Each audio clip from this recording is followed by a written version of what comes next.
Hey guys, it is Christian here, and today we are going to be recapping the WGA winners. For an answer, please like and subscribe and tell me what do you think of these winners. All that said, let's get started. So we're gonna start off with the one that no one cares about, and that's documentary screenplay, which went to The Dissident. None of these movies, by the way, were nominated. The Dissident, All in the Fight for Democracy, Help Albert Is, Red Penguins, and Totally Under Control were not nominated. Along with Dick Johnson, Boy State, and Welcome to Chechnya not being there. So yeah, this doesn't really say anything about the documentary race. It's literally because none of these are nominated. So yeah. But now we're going to be getting into the ones that do mean something for the Oscars. So we're already getting started into some surprises. Best Adapted Screenplay went to Borat's subsequent movie film, which was very strange, I would say. Very weird. Very weird. I don't think this is going to repeat. I still think Nomadland's going to win at the Oscars. But this was pretty shocking to me. But I don't think this affects anything, though, because I think this is just a weird thing that the WGAs like to do. So, yeah. The WGAs did well last year at predicting the screenplay categories because they gave it to Parasite and Jojo Rabbit. But I'm not really sure if it means anything. Maybe it does, because Borat's subsequent movie film was actually nominated for Adapted Screenplay at the Oscars. That, One Night in Miami, and The White Tiger were nominated, so 3 out of the 5 were nominated, the other 2 being Ma Rainey and News of the World, which were not nominated.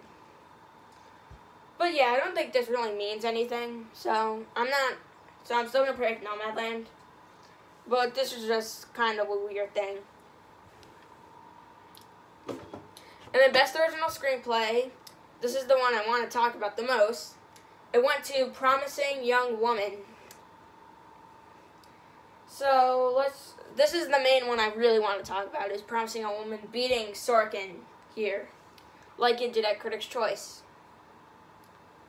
So recently I changed my prediction for original screenplay to Promising Young Woman just because it had more hype, and it has and it's number 1 on Gold Derby. It has the bigger hype. It has the best. It has the more big hype. It has the bigger hype between the two to win. But then I was like, maybe that won't happen. Maybe I'll change it back to Chicago 7. But now after this, I think Promising Young Woman's unstoppable in original screenplay. Dare I say it? Aaron Sorkin's not winning. It's gonna be Emerald Fennell. Yeah, because it's gonna win that BAFTA as well. I don't see how Promising Young Woman loses original screenplay anymore. Or it's the hype for that movie is strong. I go as far to say it's the runner-up for Best Picture right now. I'd say it's above Chicago 7. I would say it could win PGA. I'm saying that right now. It could win PGA. I'm still gonna predict Nomadland because that's like the safer pick. But this one is really big. The Eagles are gonna love this movie. Obviously, Carey Mulligan's gonna win, like everything. And also, I think it's gonna be really good if we see Promising Young Woman and Nomadland win the screenplay award, so that way both of the screenplay winners would be women, which would make a lot of headlines and stuff. So it might be really cool to see both of those movies win. And I think people would be like, if Trial won at the Oscars, people would be like, that's such a boring pick, because it's just a generic type screenplay type pick. Because it's just Aaron Sorkin, they love him. That's the only reason why he won. And then when Promising Young Woman wins, they would be like, that is actually well deserved. That is actually well deserved. Like, people don't want to see Chicago 7 win, which I think I would love to see that one because I think it has a great script. But no one wants to see it win. Everyone wants to see Promising Young Woman win and stuff. Everyone wants to see that win. And also, it's exactly like Get Out. Exactly like Get Out. So how does this affect Chicago 7 in my predictions? I'm far gone from predicting it for Best Original Screenplay and Best Picture. I'm still going to predict it for editing and like I'm still gonna do it because it has the most editing out of any film there. I know people are already starting to predict Sound of Metal for editing. A lot of people are already starting to predict Sound of Metal, and I could see it happen. But they always give it to the movie that has the most editing. And, like, they don't always give it to their favorite films. Like, Parasite versus 40 Ferrari. Parasite, their favorite film. Everyone was predicting Parasite. And then 40 Ferrari had the most editing. That won the Oscar. As predicted by me. I have to throw that in there. So, yeah. Yeah, I think Trial would still win editing, but I'm not sure if it's winning screenplay. And if it doesn't win editing, I think it would go home empty-handed. And I don't see Trial going home empty-handed. Sound of Metal is already winning sound. Like, we don't need to see it win editing.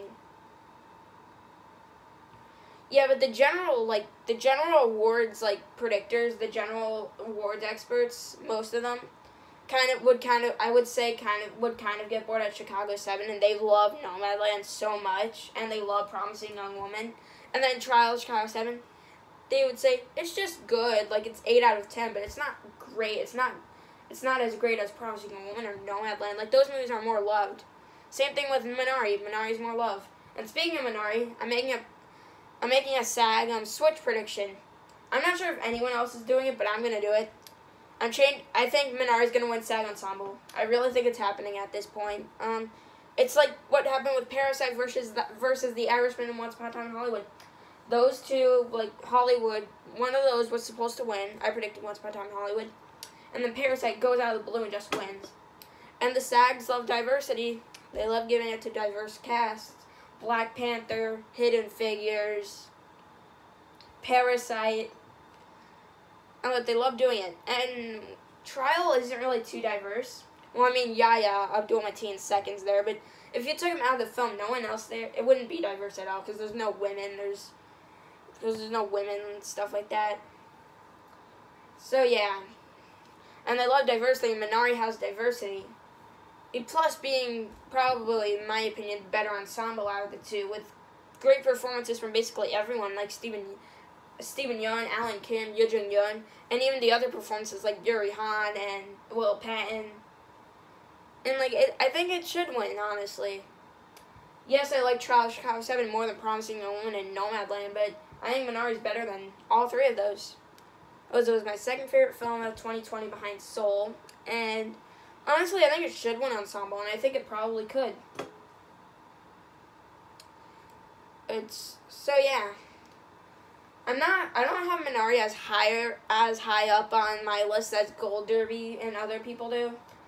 Like, Lee Isaac Chung's number 2 in director right now. It's number 2 in picture. Like it's very, like, they have it way too high, personally. And I would just, like, drop it a few spots. I was like, maybe Minari number 4 in picture, and maybe Lee Isaac Chung number 4 in director. Yeah, because Chloe Zhao is absolutely winning.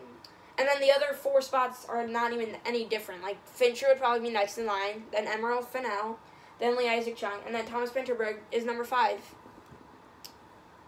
That's how it goes. And then for Best Picture, I think Nomadland's absolutely winning. Promising Young Woman could win PGA. Trial of Chicago 7, I think, is done as a frontrunner, but if it wins SAG, it could still get number 3. And then Minari is just, it could, and then Minari, even if it gets SAG Ensemble, I don't think it would win, but SAG Ensemble is a big deal. And if it gets SAG Ensemble, I'm going to bump it above Chicago 7. Because Chicago 7 couldn't even win the Golden Globe. And then Mank is number 5. Then I have Judas at number 6. Father at number 7. Sound of Metal number 8. So, I think Minari's a little bit too high for some people.